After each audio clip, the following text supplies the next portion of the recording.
Mateo capítulo 7, versículos 13 hasta el 29. Entrad por la puerta estrecha, porque ancha es la puerta y espacioso el camino que lleva a la perdición, y muchos son los que entran por ella. Porque estrecha es la puerta y angosto el camino que lleva a la vida, y pocos son los que la hallan. Guardaos de los falsos profetas que vienen a vosotros con vestidos de ovejas, pero por dentro son lobos rapaces. Por sus frutos los conoceréis. ¿Acaso se recogen uvas de los espinos o higos de los abrojos? Así todo buen árbol da buenos frutos, pero el árbol malo da frutos malos. No puede el buen árbol dar malos frutos, ni el árbol malo dar frutos buenos. Todo árbol que no da buen fruto es cortado y echado en el fuego. Así que por sus frutos los conoceréis. No todo el que me dice, Señor, Señor, entrará en el reino de los cielos, sino el que hace la voluntad de mi Padre que está en los cielos. Muchos me dirán en aquel día, Señor, Señor, ¿no profetizamos en tu nombre? Y en tu nombre echamos fuera demonios, y en tu nombre hicimos muchos milagros. Y entonces les declararé, nunca os conocí, apartaos de mí, hacedores de maldad. Cualquiera pues que me oye estas palabras y las hace, le compararé a un hombre prudente que edificó su casa sobre la roca, que descendió lluvia y vinieron ríos y soplaron vientos y golpearon contra aquella casa y no cayó, porque estaba fundada sobre la roca.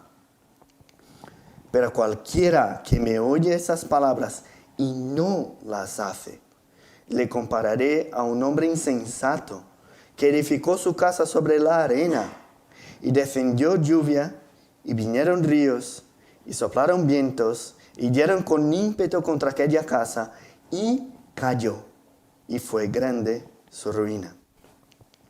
Y cuando terminó Jesús estas palabras, la gente se admiraba de su doctrina, porque les enseñaba como quien tiene autoridad, y no como escribas.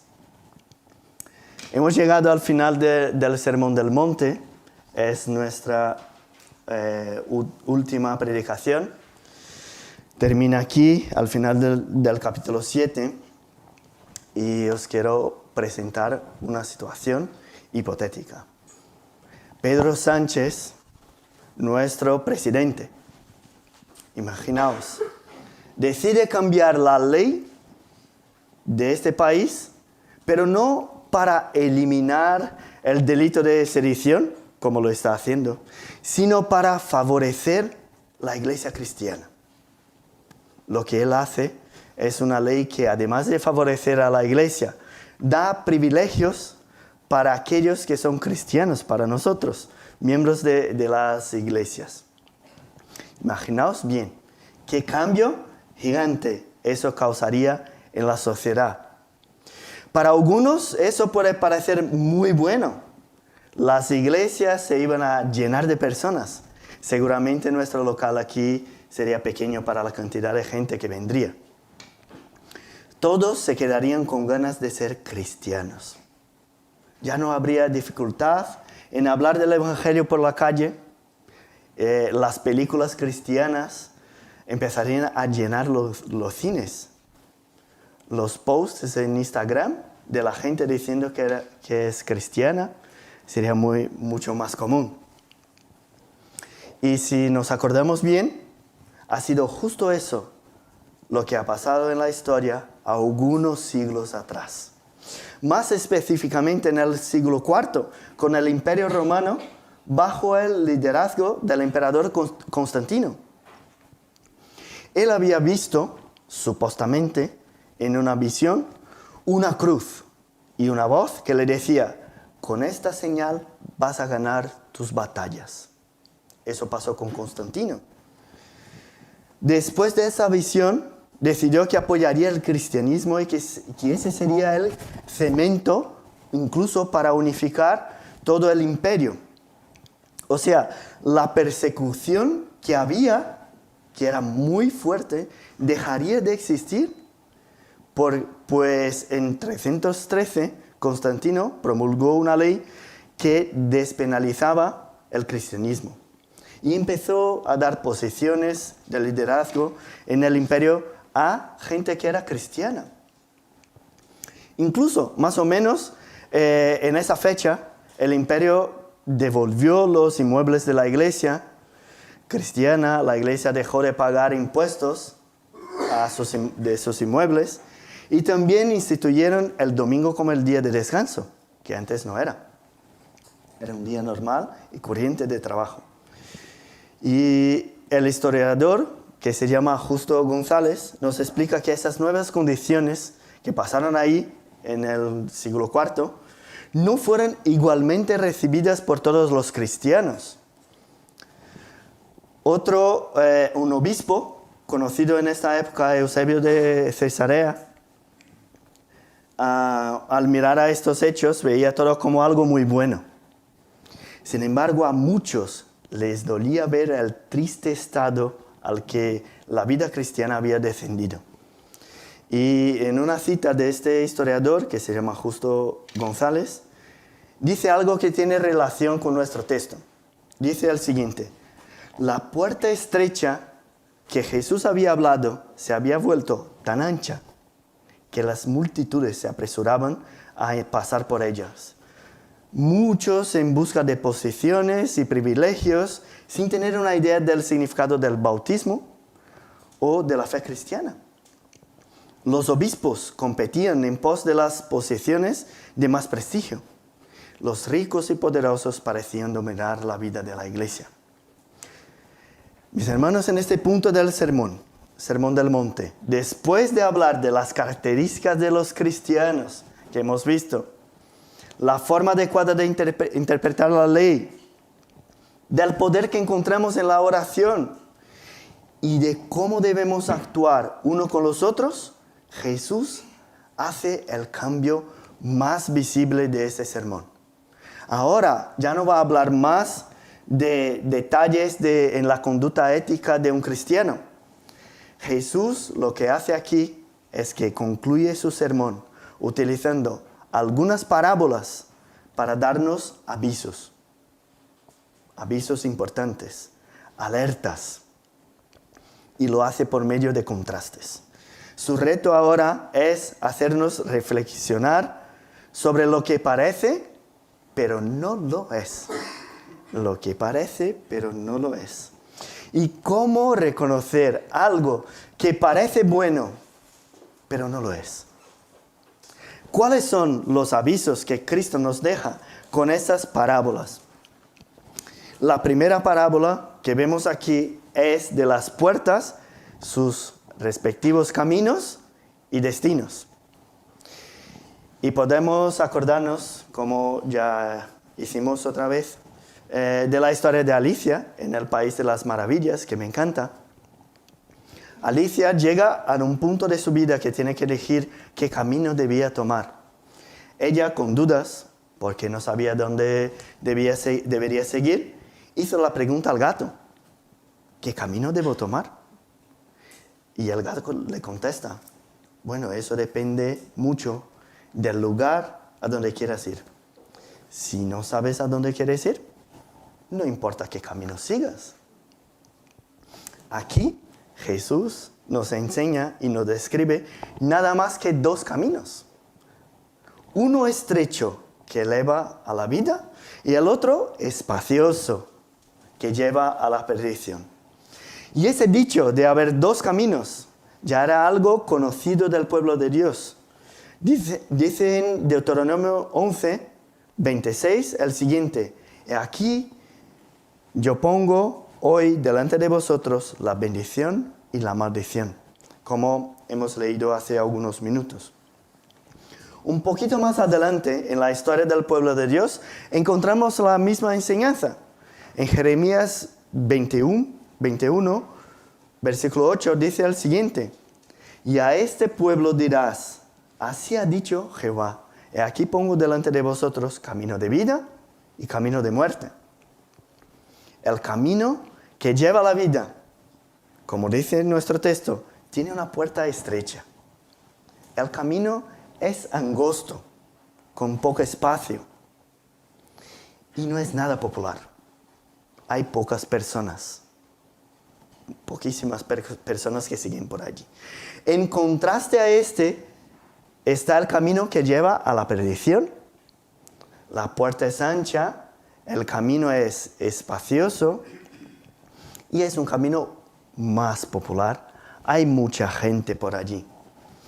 Y dice un historiador griego, Diógenes Laercio, en el siglo III, el siguiente, una frase muy interesante: la autopista que lleva al infierno es muy fácil de seguir. Y ya lo sabemos, ¿no? Nosotros. Pero si hay un contraste entre los dos caminos, no podemos presentar el Evangelio como una decisión tan fácil que parezca un camino ancho. El Evangelio no es así. Algunos lo presentan así: venid a la iglesia y nunca más tendréis problemas. Otra forma de presentar equivocada es: yo estaba deprimido, sin trabajo, sin familia, con muchas deudas, pero encontré a Jesús y ahora tengo 3 coches, mi propia empresa, casa en la playa y todo eso, ¿no? Y si os parece un poco material esta presentación, podemos ir un poquito más para el lado espiritual y seguirnos equivocados, diciendo: Jesús es amor, así que lo importante es amar. Aquí nadie te va a exhortar por lo que haces. Mira, si presentamos el Evangelio así, él no sería locura para el mundo. Sería justo lo que el mundo busca: ausencia de problemas, prosperidad, suceso, amor. Pues eso no sería locura para el mundo. Decidir por el Evangelio no es seguir los deseos naturales de nuestra carne. Y no estoy diciendo aquí que el Evangelio es un camino de tristeza y amargura. Si os acordáis, hemos visto en el capítulo 5 las bienaventuranzas. Y aquí en los primeros versículos del Sermón del Monte. Y allí pone que somos felices. Pero felices en la humildad. Felices porque lloramos. Felices porque somos perseguidos por el nombre de Cristo. Y eso sí es locura para el mundo. Y lo hace que la puerta sea estrecha y el camino muy apretado. Porque en la historia aquí, en los evangelios, vemos que mientras Jesús hacía señales, milagros, multiplicaba panes, había una multitud que le seguía. Pero cuando Jesús habló del sacrificio, de dejar los placeres de este mundo, de obedecer a la ley, venderlo todo y seguirle, o que él mismo no tenía dónde reposar la cabeza, eso no. Allí no fueron muchos los que se quedaron. Así que para ser un discípulo de Cristo, hay que calcular muy bien para saber dónde queremos llegar y lo que debemos hacer en ese mundo. Tampoco se debe pensar, ¿no?, que uno que entra al revés, por la puerta ancha y vive en el camino espacioso, va a ser feliz, totalmente feliz y estar más realizado. La Biblia mismo nos enseña que ellos son esclavos del pecado. Aquellos que viven así son esclavos del pecado. Uno que si tiene trabajo, se queda contento, pero si lo pierde, se quita la vida. Eso es felicidad. Uno que tiene una relación con una chica y está contento, pero ¿hay algún problema allí? y está totalmente triste. No debemos ser así. Otro, por ejemplo, que pone la alegría, como estamos diciendo, en las relaciones, ¿no? Y sale de allí totalmente triste.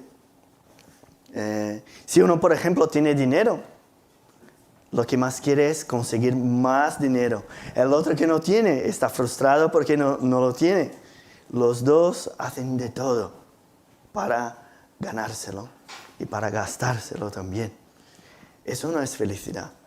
Ese camino ancho que trae placeres terrenales es tan inestable y con tantos deseos desordenados que al final la búsqueda por felicidad lleva justo al revés, a la infelicidad. Y eso sin hablar de su destino final. Aquí puede pensar que el destino final de ese camino de placer es el placer pleno de la carne. Pero no. Incluso conocí a uno que decía que la verdad, que era muy conocido mío, que decía, la verdad es que yo no quiero irme al cielo. ¿Por qué? Porque ¿a dónde estarán Jimi Hendrix, Nirvana, Madonna, los jugadores de fútbol, las mujeres que he conocido? Pues estarán todos en el infierno. Pues es eso. Yo quiero estar con ellos, porque ahí va a ser una fiesta, una alegría y todo de placer. Pero lo que nos dice las Escrituras es que allí será el lloro y el crujir de dientes. O como dice ese versículo, la perdición. Pero si dejamos de mirar a esta puerta ancha y entramos en la puerta estrecha, si creemos que Cristo es nuestro Salvador, o sea, pasamos por esa puerta, aunque nuestro camino tenga poco espacio, aunque tengamos tribulaciones en este mundo, aunque nuestra santificación esté en medio de grandes dificultades, nuestra alegría está en saber que Dios está con nosotros. El Salmo 23, versículo 4, que hemos memorizado en familia esta semana, dice, aunque ande en valle de sombra de muerte, no temeré mal alguno, porque tú estarás conmigo. Tu vara y tu cayado me infundirán aliento. Esta es nuestra alegría.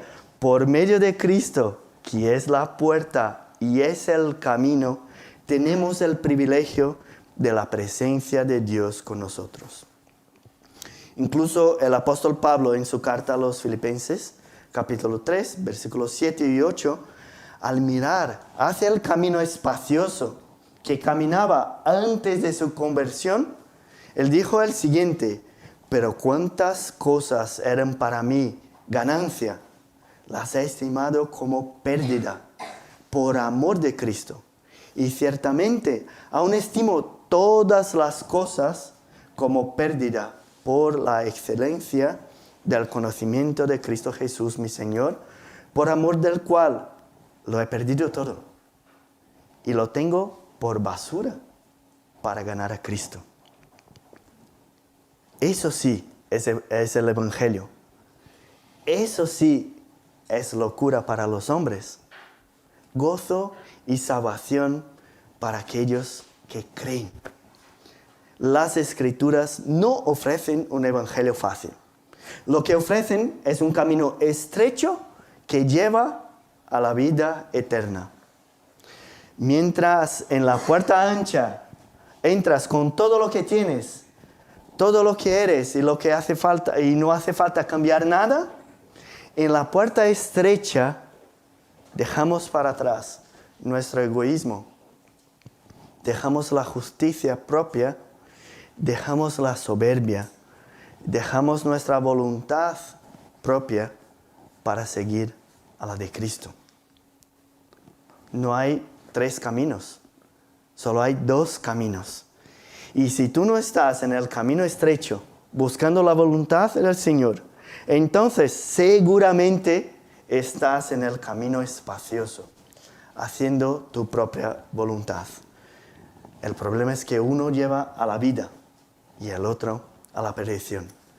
Lo que Cristo nos hace con esa conclusión del sermón es reflexionar en cuál camino estamos.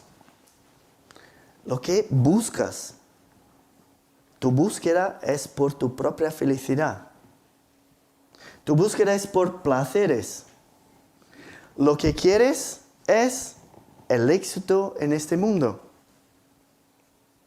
Una decisión por Cristo resulta en un camino en Cristo. No puedes decir que has decidido por Cristo y caminar en medio a tus placeres. Como hemos visto en esta mañana, luz y tinieblas. No hay gris, no hay nada en el medio. Luz y tinieblas. Si un camino lleno de recompensas de este mundo aún te atrae, recuerda que el destino final de ese camino es la perdición. De igual manera, si el camino estrecho está muy difícil, recuerda que Dios está contigo. Y el destino final es la vida eterna. Así que ánimo, ánimo, porque lo que parece ser puede que no lo sea. Por eso el texto nos ayuda a aclarar algunas dudas, porque incluso el pequeño grupo de aquellos que parecen estar en el camino estrecho, a lo mejor no están. Y la imagen que Cristo utiliza para eso son los falsos profetas. Lobos vestidos de ovejas. Lo que parece, pero no lo es. Y hay muchos textos en las Escrituras hablando de los falsos profetas. Este es un tema importante para el pueblo de Dios. Pero aquí el énfasis es para aquellos que ya han entrado por la puerta estrecha y están en el camino con poco espacio. No estamos hablando más de aquellos que están en la puerta ancha. O sea, aquí habla del progreso del creyente en el camino. Y aunque el trigo y la cizaña sean muy parecidos exteriormente, es posible, dedicando la debida atención, reconocer cuál es cuál. Hacer la confusión al mirar de lejos es muy fácil, pero cuando miramos más de cerca, vemos que la cizaña, por ejemplo, cuando el viento la golpea, ella se inclina menos. Es más rígida. Y si para uno que es poco conocedor de plantas, eso es una diferencia muy difícil de reconocer, hace falta solo esperar el tiempo para que echen los frutos. Mientras de uno sale algo que no se come, el otro produce las semillas que son el trigo. De la misma manera, se reconoce a un falso profeta mirando hacia su comportamiento y también hacia lo que él produce. Aunque un lobo vestido de oveja tenga la misma apariencia exterior, seguramente el comportamiento de uno y otro es diferente. Las ovejas comen el césped, andan todas juntas. Cuando escuchan la voz del pastor, se acercan hacia él. O sea, reconocen la voz del pastor y necesitan del cuidado del pastor. Pero el lobo no. El lobo come las ovejas. Y si hay uno entre ellas, las pobres de las ovejas estarán estresadas, huyendo, porque saben que el lobo está allí con interés en sacar provecho de ellas. Y si el pastor llega, probablemente el lobo disfrazado huirá, pues no reconoce su voz como las ovejas. Y en nuestro camino, ese es un ejemplo, pero en nuestro caminar con Cristo es igual. Hay aquellos que parecen cristianos, pero no lo son. Están entre nosotros, pero quieren sacar provecho de nosotros. Enseñan, pero sus enseñanzas son herejías destructivas que buscan engañar a la gente y alejarlas de Dios para que Él se aproveche de la situación. Y a veces allí, saltando de canales en la tele, no aquí que no tenemos la tele abierta, pasaba por alguna programación de pastores falsos como los que estamos hablando aquí. Y la verdad es que a veces me quedo curioso en saber qué hablan, qué hacen, ¿no? Y estábamos en medio de la pandemia y este pastor decía con mucha habilidad oratoria increíble que el grano, que vendía un grano de judías. Y en el grano venía personalizado con su nombre. Y era un grano poderoso. Y yo me quedé ahí esperando para ver qué iba a hablar. Y el grano, ¿para qué servía el grano? Al plantar este grano, decía el pastor, que la planta crecería y esa planta te iba a proteger del COVID. Y yo me quedé, no, pero hay alguien que se lo cree. Y estaba lleno de personas. Y lo más interesante es el precio. Cada uno podía pagar lo que quisiera. Pero por la fe, cuanto más se pagaba, más protección recibía. Claro. Y este es un ejemplo muy obvio de un falso profeta. Pero hay disfraces mejores. Uno que nos hace pensar que ser miembro de una iglesia ya es suficiente para salvarme. Eso es mentira. Otro que enseña que Dios es bueno y no condenará a nadie. Eso no dice las Escrituras. O decir que el cielo e infierno son mitos que no existen. Tampoco. Decir que ayudar al prójimo es lo más importante. Y predicar el Evangelio se predica solo ayudando. Hay tantas herejías que podemos llegar aquí y preguntarnos, ¿no? ¿Cómo reconocer entonces un verdadero profeta? El profeta verdadero es aquel que predica la palabra de Dios. Uno que exhorta por medio de su palabra. Anima por medio de la palabra, guía por medio de la palabra y no por sus propias mentiras. Es uno que te lleva más cerca de Dios y busca alejarte de tus pecados. El verdadero profeta de Dios no tiene conflicto. Profeta quiero decir pastor, ¿no? No tiene conflicto en su apariencia exterior con su esencia interior. El verdadero creyente vive lo que cree. Y es de allí que se llega a otra imagen que Jesús utiliza, que son los frutos. Lo que nos hace reconocer los falsos profetas en nuestro camino con el Señor son los frutos. Y hay una frase de Calvino que me encanta que dice: nada resulta más difícil que falsificar la virtud. Nada es más difícil que falsificar la virtud. Lo que somos en nuestro interior, tarde o temprano, se expresa en nuestro exterior. En Lucas 6:45 dice: el hombre bueno, del bueno tesoro de su corazón, saca lo bueno. Y el hombre malo, del mal tesoro de su corazón, saca lo malo. Porque de la abundancia del corazón habla la boca. Y por medio de estos frutos conocemos el árbol. A los que estáis aquí atentos y reflexionando en este texto conmigo, fijaos qué interesante es nuestra forma de pensar. No sé si os pasa a vosotros también. Llegamos aquí pensando más o menos así: mira, el fulanito otro día dejó escapar lo que pasa dentro de su casa. A lo mejor él no forma parte del pueblo de Dios, aunque está dentro de la iglesia. Y las ganas de salir de aquí buscando falsos profetas, falsos creyentes, y es muy grande. Y lo que el texto nos enseña no es para buscar los falsos profetas y sacarles de la iglesia. Lo que dice es para guardarnos de los falsos profetas, tener cuidado con ellos, porque podemos caer en sus enseñanzas falsas. Jesús aquí tiene su atención no en un trabajo de juez, sino que en un examen personal. Cuando cita una frase de Juan el Bautista diciendo en el versículo 19: todo árbol que no da buen fruto es cortado y echado en el fuego. Eso es un contexto de algo personal. En Juan el Bautista, cuando habló esa frase, era una exhortación a los fariseos y saduceos que venían a su bautismo. Y él les pedía muestras del arrepentimiento. Les decía que no era suficiente ser de la descendencia de Abraham. Y es cuando cita la frase del árbol malo siendo echado en el fuego.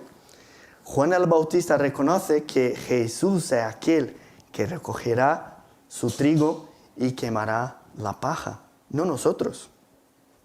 ¿Sabe qué aprendemos con eso? Primero, reconocer y guardarnos de los falsos profetas, de los falsos creyentes, es nuestra obligación. Pero aún así algunos, con muy buena apariencia, seguirán entre nosotros. Y con estos no tenemos que hacer. No conocemos su corazón. Cristo se parará en el juicio final. Igual que en la parábola del trigo y la cizaña. Los siervos querían arrancar la cizaña, pero el padre de familia no los dejó, para que los siervos no arrancaran con ella también el trigo. La cizaña será separada del trigo y quemada en la siega. Pero ahora no. El problema entonces no es si aquí hay muchos que parecen pero no lo son. El problema no es en el otro. El problema es si yo parezco creyente, pero no lo soy. Es eso que el texto quiere que hagamos una reflexión.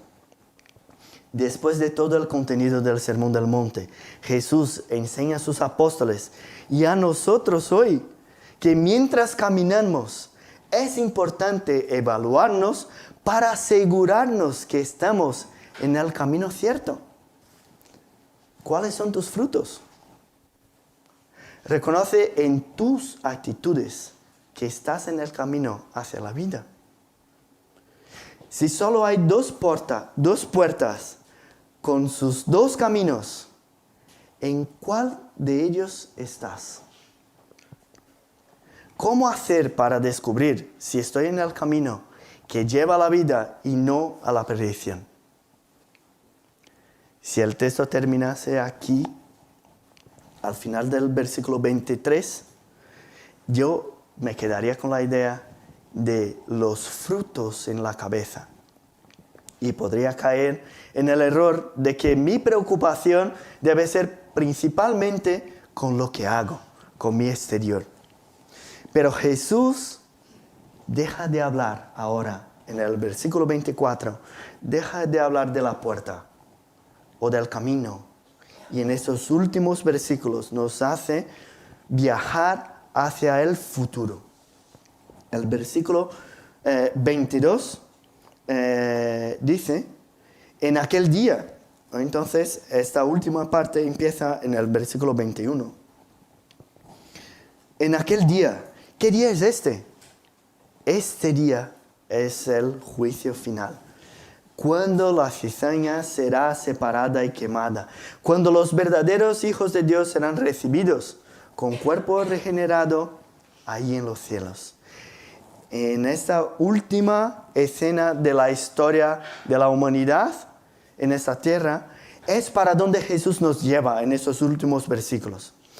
Y si estamos hablando de algo que parece, pero no lo es, en ninguna situación será más trágico parecer y no ser. Esta es la peor situación para parecer algo que no lo es. Allí, uno que está en el camino espacioso, buscando los placeres del mundo, alimentando su propio ego, alabando a otros dioses, esos ya lo sabemos. Ya lo sabemos para dónde irán. Eso no tenemos dudas. Es claro, a la perdición, al infierno. Pero Jesús utiliza esos últimos versículos para llamar la atención de aquellos, no esos que están en el camino espacioso, pero de aquellos que parecen estar en el camino estrecho, pero no lo están. Y la frase del versículo 23 que dice, nunca os conocí, apartaos de mí, hacedores de maldad, debería llenarnos de temor. Llenarnos de temor. Debería hacernos reflexionar. Hazte la siguiente pregunta. ¿Qué el juez, el santo juez, Jesucristo, me dirá a mí cuando encontrarle personalmente? ¿Qué dirá a mí? El apóstol Pablo, en su primera carta a los Corintios, capítulo 9, versículos 24 al 27, no vamos a leer, nos hace ver que el temor que tenía, reconocemos ahí el temor que él tenía, el celo por su salvación. Dice Pablo en este texto que golpeaba su cuerpo y lo ponía en servidumbre para que él, el que predicaba a otros, no fuese eliminado.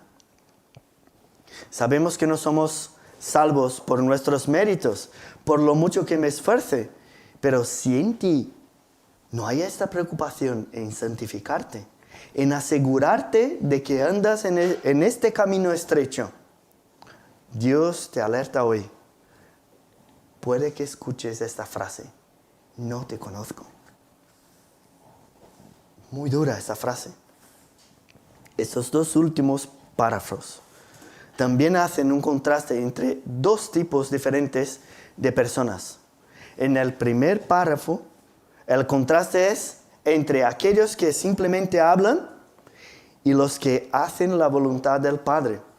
Y en el segundo párrafo, el contraste es muy parecido. Aquellos que oyen las palabras y las hacen, y el otro grupo son aquellos que oyen y no lo hacen. Y entrar en el reino de los cielos, en el primer párrafo, y en el segundo, no caerse en la casa, ¿no? Son las bendiciones de aquellos que hacen la voluntad del Padre, o de aquellos que oyen y lo hacen.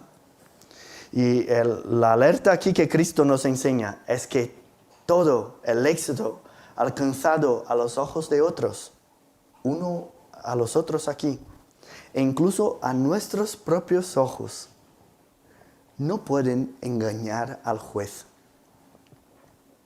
La preocupación aquí no es que uno tiene que juzgar al otro, sino un autoexamen.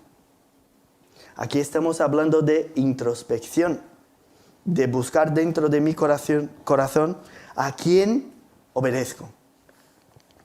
¿Cuál entonces es la diferencia entre el que entrará en el reino de los cielos y el que escuchará la declaración nunca te conocí? Para sacarnos de una solución práctica, algo que hago y ya está, porque podría llegar aquí en algo muy social, Jesús utiliza dos ejemplos de personas. Uno que profetizó, echó fuera demonios, hizo milagros, y el otro, en la segunda parte, que construyó una casa. Vemos que no les faltaron obras a ninguno de ellos. Las apariencias estaban iguales entre aquellos que fueron aprobados y los que no fueron aprobados. La misma apariencia.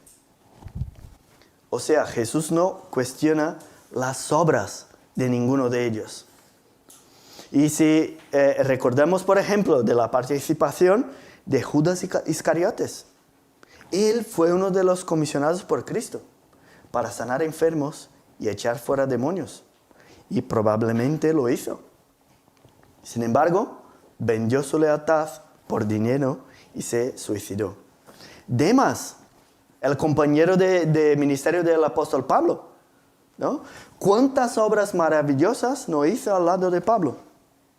Abandonó a Pablo porque amó más a este mundo.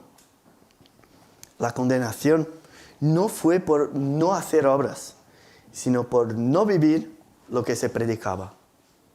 Dice la palabra de Dios en Hebreos 12, 14, seguid la paz con Dios y la santidad, sin la cual nadie verá a Dios, al Señor. Tu vida llena de obras faraónicas, las apariencias, todo lo que has hecho por Dios, no son una garantía para tu entrada en los cielos. ¿Qué aprovechará el hombre si ganare todo el mundo y perdiere su alma? Hermanos, las pruebas, los vientos, las lluvias vendrán a los hombres prudentes y a los hombres insensatos. O sea, el juicio llegará a todos nosotros. Si las obras, las apariencias son iguales, si las circunstancias también son iguales, ¿qué hay de diferente entre la casa que no se cae y la casa que se cae y es grande su ruina? ¿Cómo saber si estoy en el camino estrecho que lleva a vida o solamente parece que estoy, pero no lo estoy? El versículo 21 dice que la diferencia es hacer la voluntad del Padre que está en los cielos.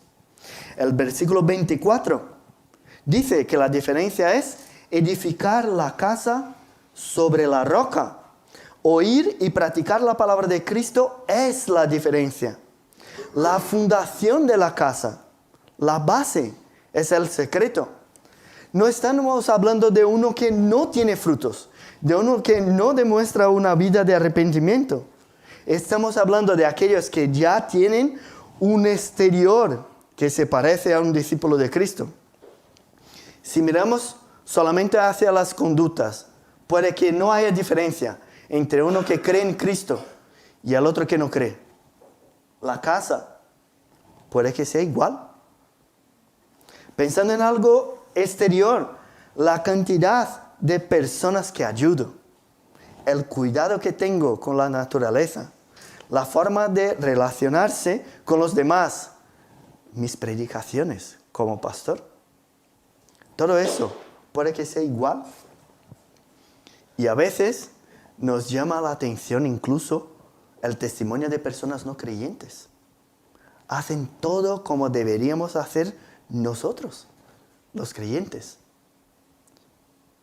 O entonces, en el contexto de Cristo, con los fariseos, que buscaban cumplir cada detalle de la ley, el celo de los judíos hacia la ley es algo impresionante.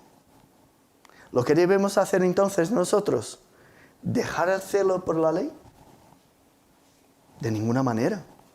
Debemos ser más justos que los fariseos, pero con la base del cumplimiento de la ley, no en nuestras capacidades, sino en Cristo.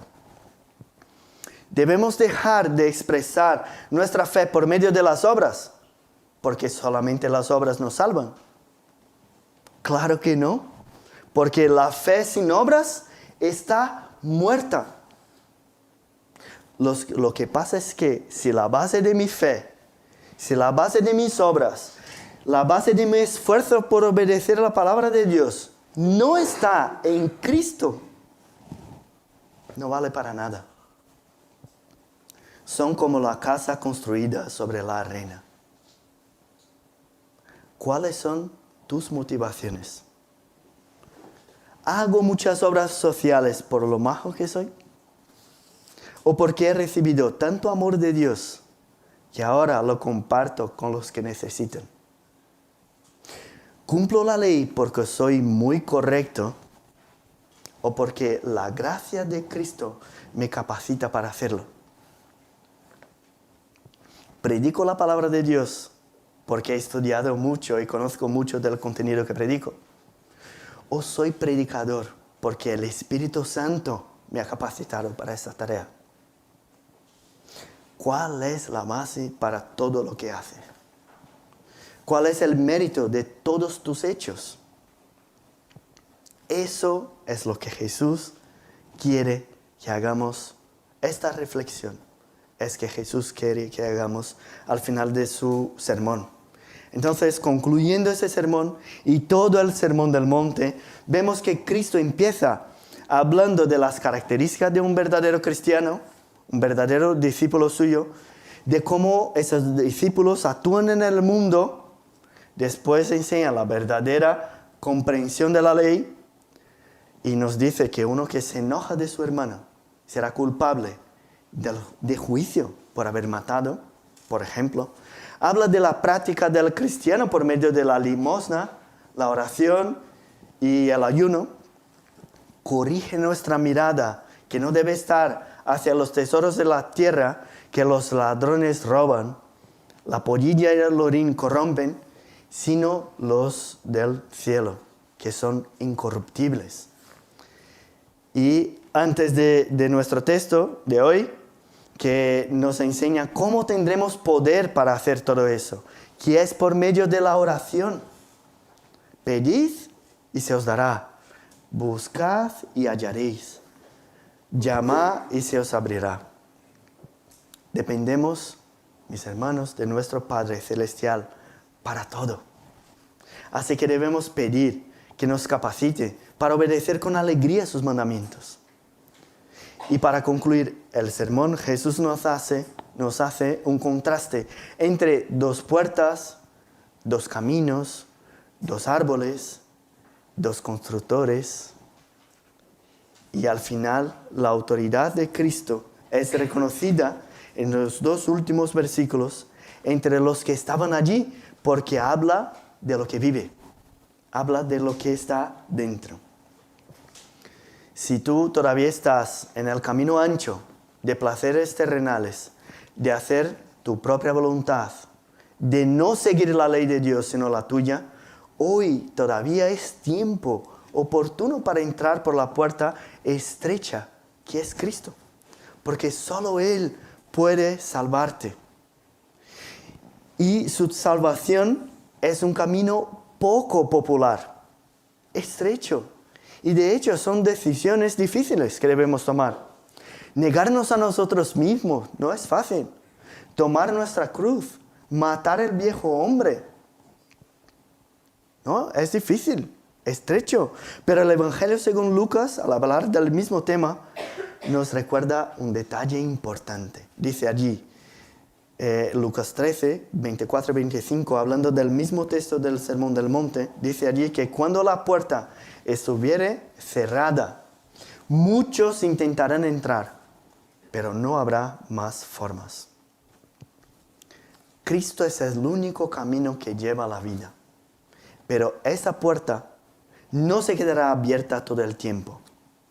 Un día esa puerta va a cerrarse y allí no habrá más oportunidades. Hoy, esta tarde, es día de salvación. Decidir entrar por esa puerta. Esta tarde es la que Dios todavía tiene su puerta abierta para recibir a todos los pecadores que se arrepienten de sus pecados. Hoy todavía es día. Ahora, si parece que estás en el camino estrecho, ya has decidido por Cristo, dos consejos. Primero, cuidado con los falsos profetas, aquellos que parecen algo que no lo es, y por medio de sus frutos y de su comportamiento sabemos quiénes son. El segundo consejo es, cuidado para que tus apariencias estén basadas en algo que no es la palabra de Dios. Cuidado para que tu salvación no esté basada en algo que tú lo haces y no en lo que Cristo ha hecho. Una buena señal de que eres justo lo que parece ser es el temor por hacer la voluntad de Dios. ¿Tienes esa preocupación cada día? Si tienes, gloria a Dios, porque tu casa está edificada sobre la roca, que es Cristo. Ahora, si estás aquí en la iglesia o nos oyes por internet, y da igual la cantidad de años que lleves dentro de una iglesia, pero todavía no te preocupas por tu santidad y por tu obediencia hacia las Escrituras, arrepiéntete de tus pecados. Confiesa tus pecados y camina por el camino estrecho, el camino de la santificación, el camino hacia la vida eterna. Hoy la palabra nos invita a entrar por la puerta estrecha. Hoy somos invitados a caminar por el camino que es poco popular. Hoy somos invitados a seguir a Cristo y su palabra, porque solo ella puede llevarnos a la vida. Vamos a orar. Padre, reconocemos que no tenemos otro que nos pueda dar la salvación. No tenemos nada, no hay nada que podemos hacer que para salvar a nosotros mismos, Padre. Reconocemos que solo por medio de la fe que tenemos en tu Hijo Jesús, solo por medio de la gracia, solo por medio de tu palabra, es que podemos alcanzar la vida eterna. Ayúdanos, Padre, a reconocer eso cada día. Ayúdanos a caminar por este camino estrecho, con la mirada no solamente en el camino, sino que también en la eternidad. Danos ánimo, Padre, para seguir en este camino. Y para aquellos que todavía no han decidido, Padre, te pedimos en esta tarde, abra sus ojos, Padre, para que ellos puedan reconocer esta puerta estrecha que todavía está abierta, que es la salvación por medio de Cristo. Ayúdanos, Padre. Danos la alegría por medio de nuestros lloros, por medio de la persecución, por medio de tantas luchas que hemos pasado. Danos la alegría porque reconocemos que estamos muchas veces en el valle de sombra de muerte, pero tú estás con nosotros. Gracias, Padre, por tan grande salvación.